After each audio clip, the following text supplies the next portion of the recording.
This Arslan vs Knee situation has been going on for a while now, so I take it you know what's going on, but just in case you don't, here are the bullet points. Spag posts that Brian is top 3. Knee responds by saying that he is playing politics, which is understandable when you look at things like how Zafina and Kazia were handled during Season 2.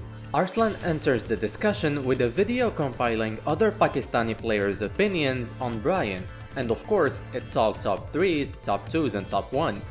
Knee discredits the video saying that statements are worthless and actual results are what matter. Arslan agrees and proposes they run a reverse main match in the next Korea vs Pakistan event, which is a whopping 7 months from now. People are saying that it's gonna be too late by then, and this is where we are now. The first main topic of this video is gonna be who benefited and who suffered from this interaction between the two players. So let's get this out of the way. They both lost. No one gained a net positive from this interaction at all, and they both sound like whiners. Knee because he is helplessly defending his strongest character from the top 3 allegations, even though he is guilty of doing the same thing to Nina in the past. And Arslan is sounding like a whiner too because he is ducking the reverse main match by requesting half a year of prep time and hiding behind incoherent excuses like money matches being haram in Islam. So as I was saying, they both lost. They lost aura. These are the best players we have right now, and they are complaining instead of picking the character in question like they've done so many times before, you know? However, if you were to analyze this situation as who lost the most and who lost the least, the answer is obvious in my opinion. It's Knee who lost the most, because of the potential damage that will be dealt to him through Brian nerfs, you know? You have to understand, Arslan effectively put Knee in Zugzwang. Knee could not have won anything from this interaction at all. If he doesn't respond, the Tekken team takes notes, and Brian gets nerfed next patch. If Knee does respond like he did and tries to defend Brian, he sounds like a sword down player because we know Brian is strong, like he's objectively strong, and he still gets nerfed next patch because the community loves to complain.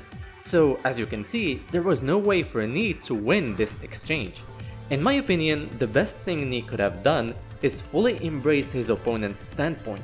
He could have gone like, you know, I get it, Brian, top 5, top 3, whatever you want. But are we really going to forget Anna, Nina and Lars? You know, are we just going to brush these characters aside?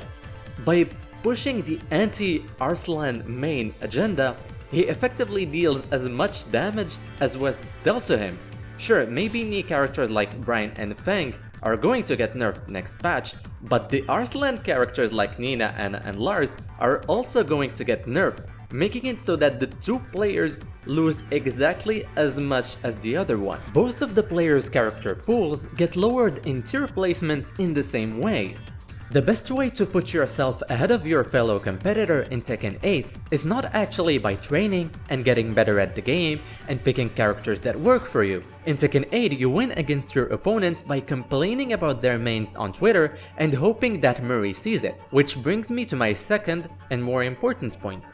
This is incredibly petty. This is pettiness manifest, the likes of which I've never actually seen before in Tekken, except maybe Rip vs Reinhardt, and even that was several orders of magnitude more entertaining than whatever we have right now. It's really sad to see the goats of Tekken arguing like actual red ranks, with no tangible talking points really, no talking about busted moves, no talking about lack of weaknesses for example for the top tiers, no nothing, just baseless arguing over tier placements.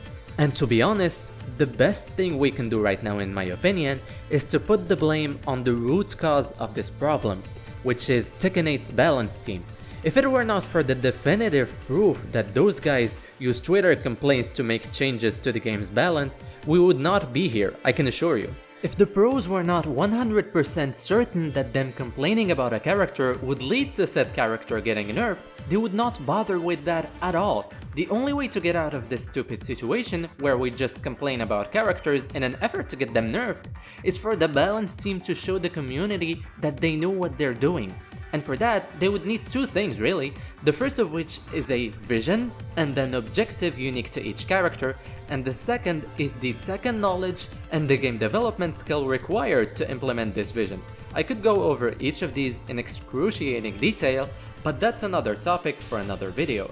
I really just don't want me and Arslan to start sounding like red ranks complaining on Twitter just to protect their mains from nerfs, you know? Yeah, that's what I have to say right now. If you enjoyed the video, please like, subscribe and comment, and see you next time. Thanks for watching.